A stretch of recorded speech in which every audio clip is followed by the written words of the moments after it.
ಮೋದಿಜಿಯವರ 75ನೇ ವರ್ಷದ ಹುಟ್ಟುಹಬ್ಬವನ್ನು ಚಿಕ್ಕಬಳ್ಳಾಪುರದ ಮಹಾಜನತೆ, ಯುವಜನತೆ ಅವರ ಸಂಕಲ್ಪದ ಹೆಜ್ಜೆಯನ್ನು ಹಾಕ್ತಾ ಇದ್ದಾರೆ.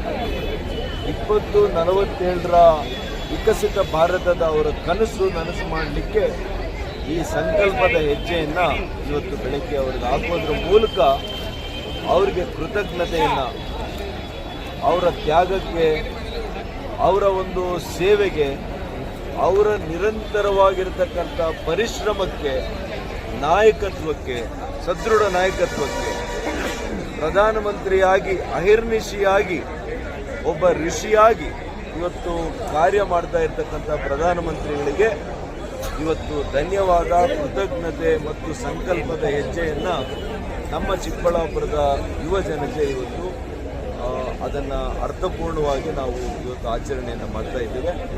ವಿಜೃಂಭಣೆ ಅನ್ನೋದಕ್ಕಿಂತ ಸೇವೆ ಮಾಡೋದ್ರ ಮೂಲಕ ಅವರಿಗೆ ಮುಟ್ಟುವಂಥ ಕೆಲಸ. ಯಾಕೆಂದರೆ ಅವರಿಗೆ ಯಾವಾಗಲೂ ಕೂಡ ಆಚರಣೆಯಲ್ಲಿ ನಂಬಿಕೆ, ಸಮರ್ಪಣೆಯಲ್ಲಿ ನಂಬಿಕೆ, ಅರ್ಪಣೆಯಲ್ಲಿ ನಂಬಿಕೆ.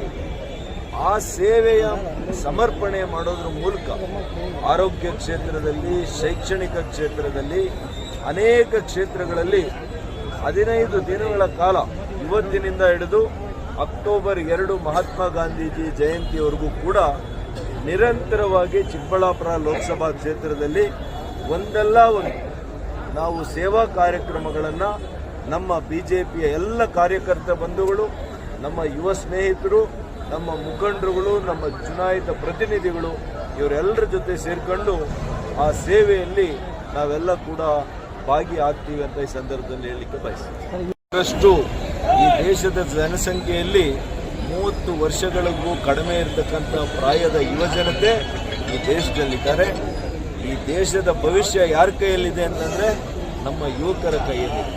ಹಾಗಾಗಿ ಆ ಯುವಕರಿಗೆ ಎಲ್ಲ ರೀತಿಯ ಸಹಕಾರ, ಎಲ್ಲ ರೀತಿಯ ಪ್ರೋತ್ಸಾಹವನ್ನು ಮಾನ್ಯ ಪ್ರಧಾನಮಂತ್ರಿಗಳು ಮಾಡ್ತಾ ಇರೋದ್ರಿಂದ ಯುವ ಜನತೆಯ ಕಣ್ಮಣಿಯಾಗಿ ಇವತ್ತು ಪ್ರಧಾನಮಂತ್ರಿ ನರೇಂದ್ರ ಮೋದಿ ಅವರು ಇದ್ದಾರೆ. 75ನೇ ವಸಂತಕ್ಕೆ ಕಾಲಿಟ್ಟಿದ್ದಾರೆ. ಏನು ಹೇಳಬೇಕು ಅವರಿಗೆ? ಭಗವಂತ, ನಾನು ನಂಬಿರ್ತಕ್ಕಂಥ ಗುರುಗಳಿಗೆ, ನಾನು ನಂಬಿರ್ತಕ್ಕಂಥ ದೇವರಿಗೆ ನಾನು ಅತ್ಯಂತ ಭಕ್ತಿಪೂರ್ವಕವಾದಂಥ ಪ್ರಾರ್ಥನೆ ಮಾಡ್ತೇನೆ.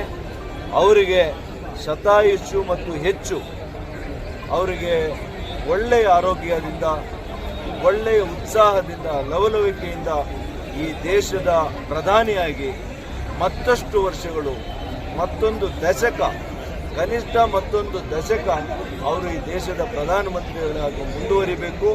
ಆ ಶಕ್ತಿ, ಚೈತನ್ಯ, ಆರೋಗ್ಯ ಅವರಿಗೆ ಕೊಡಲಿ. ಈ 140 ಕೋಟಿ ಭಾರತೀಯರ ಆಶೀರ್ವಾದ ಇದೇ ರೀತಿ ಅವರಿಗೆ ಮುಂದುವರಿಲಿ ಅಂತೇಳಿ ನಾನು ಆ ದೇವರಲ್ಲಿ ಪ್ರಾರ್ಥನೆಯನ್ನು ಮಾಡ್ತೀನಿ.